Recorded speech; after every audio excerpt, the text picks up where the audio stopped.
What do you want in life? What's my purpose in life? Why am I here? What do I love? What am I passionate about? How many people can genuinely answer, this is my purpose in life? Very, very few people. Once you're clear with your purpose, you know what to concentrate on, and you know what to direct your finite amount of energy towards. If you're conditioned, it's because you have allowed yourself to become that. And if we've conditioned ourselves to believe certain kinds of things, and one of the things that we kind of believe and hang on to and live with is this whole idea that all of the things that happened to me in my past are what are keeping me from doing what I'd like to do today. So we hang on to these things and we fill ourselves with blame. You have some options. Here you are exploring the variety of your environment and coming into alignment with who you really are, and then allowing all of that to flow through you too.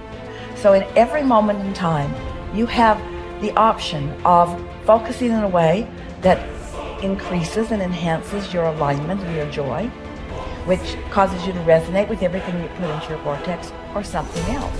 There really are not so many other choices, are there? You can focus on a problem. You cannot have enough money and feel bad because you are attached to the money, or you can not have enough money and feel good as you're anticipating more coming. But the consequence or the circumstance of the money does not need to dictate to you how you feel. That is the problem with getting attached to something that you can't control, is that it leaves you like a puppet with no strings. It's about not putting your attachment in all the wrong places, not putting it in what is temporary, but putting it in what is steady. And then in that steady attachment or alignment, then you can just flow it to whatever is currently in your now, flowing through your experience. You can't give away what you don't have. People who are not good at giving away love can't give away love because they don't have it to give away. If I want to give you a dozen oranges, I can't give you those dozen oranges unless I go out and pick up 12 oranges someplace. Otherwise, all it is just empty rhetoric. And the same thing is true of virtually everything in your life. You can't give away love for others if you don't have love in here to give away. If what you have in here is contempt, if what you have in here is anger, if what you have in here is fear, then these are the things you're going to be giving away in your life. Every one of you are drawing a picture with your life.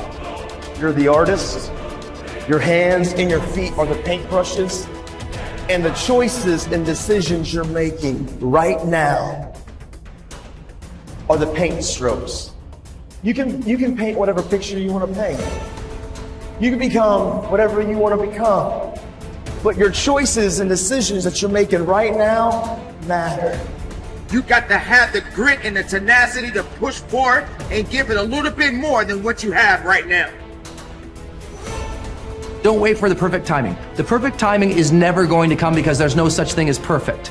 There's never going to be a day where you wake up and you're like, this is the perfect day for me to finally change. All the things have lined up. My inbox is completely clear. I have nothing to do today. There's no distractions. The kids are finally perfectly on their own. Oh my gosh, my husband or wife is finally perfect on their own. Everybody is healthy around me. Everything is just perfect. The day is sunny and bright. And oh my gosh, look at all this gold that just happened to appear in front of me. It's not going to happen like that. You need to say, okay, there is never going to be a perfect time, so you need to set a D-Day. Literally, a day in which you say, that's the day. And then you need to marshal all of your motivation, all of your ability to learn and develop skills as fast as you can before that day. But when that day comes, that's D-Day. That's the day that you go. That's the day that you quit. And that has to be a real date for you. I mean, mark it on the calendar. That's the day you quit the thing. That's the day you walk out. That's the day that you leave that situation that is not healthy or satisfying or good for you or your soul or the people around you. That you have to have that date. It has to be scheduled or you'll never do it. You'll just keep saying, oh, you know, one day things are gonna be, you know, the people who say one day, they end up at the end with a collection of days that were so far from perfect that they're in a state of misery now. They never landed in the land of their dreams because they were always marching in something that was miserable to them, right? At some point, The only way that life changes is that you change your course. And don't wait for a perfect day. So what's your date? People who earn large incomes aren't lucky, and they're not crooks as those without money are so fond of pretending, nor are they endowed with more brains or talent necessarily than their friends and neighbors, nor are they privy to occult secrets, and only a very few were lucky enough to have had rich fathers or grandfathers. Most of the people earning the big incomes today started the same way you and I did, and most other people.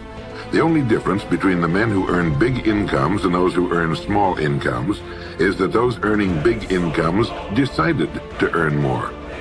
They're the people who made it their business to earn more. You see, people do what they make up their minds to do. So get rid of the ancient superstition once and for all that people who earn big money are special people, are lucky, or get the breaks, or had money to begin with, or knew someone, or are smarter, or anything else. These are alibis. They can all be disproved 1,000 times.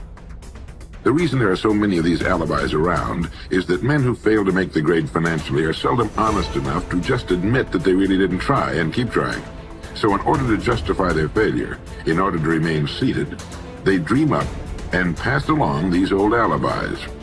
We're all self-made, but only the successful will admit it.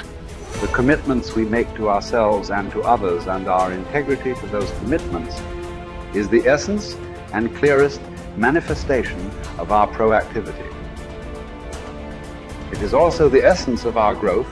Through our human endowments of self-awareness and conscience, we become conscious of areas of weakness, areas for improvement, areas of talent that could be developed, areas that need to be changed or eliminated from our lives. Then, as we recognize and use our imagination and independent will to act on that awareness, making promises, setting goals, and being true to them, we build the strength of character, the being that makes possible every other positive thing in our lives. It is here that we find two ways to put ourselves in control of our lives immediately. We can make a promise and keep it, or we can set a goal and work to achieve it. As we make and keep commitments, even small commitments, we begin to establish an inner integrity that gives us the awareness of self-control and the courage and strength to accept more of the responsibility for our own life. By making and keeping promises to ourselves and others, little by little, our honor becomes greater than our mood. The power to make and keep commitments to ourselves is the essence of developing the basic habits of effectiveness. Knowledge, skill, and desire are all within our control. We can work on any one to improve the balance of the three. As the area of intersection becomes larger, we more deeply internalize the principles upon which the habits are based and create the strength of character to move us in a balanced way toward increasing effectiveness in our lives. Get stronger. You can develop the muscle. You can develop the courage muscle. You can develop the inspiration muscle.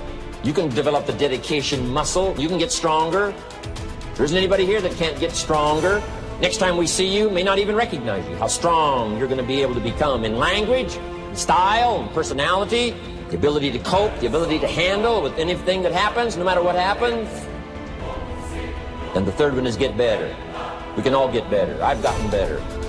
First talk I gave, I stood up, my mind sat back down. But here's the secret to my success. I stood up and did it again. Stood up and I did it again.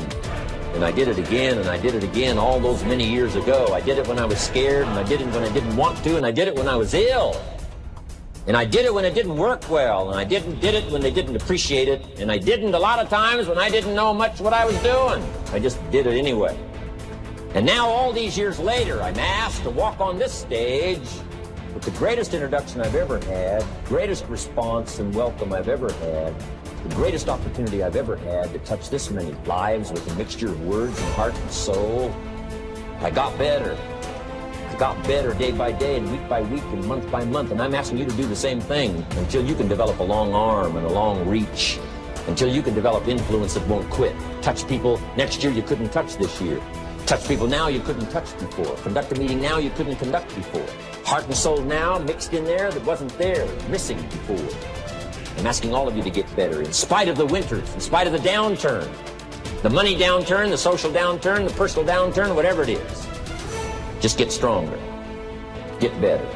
The key is not to wish for a better winter, key is to wish for more strength, more wisdom, more courage, get better, get wiser, get stronger.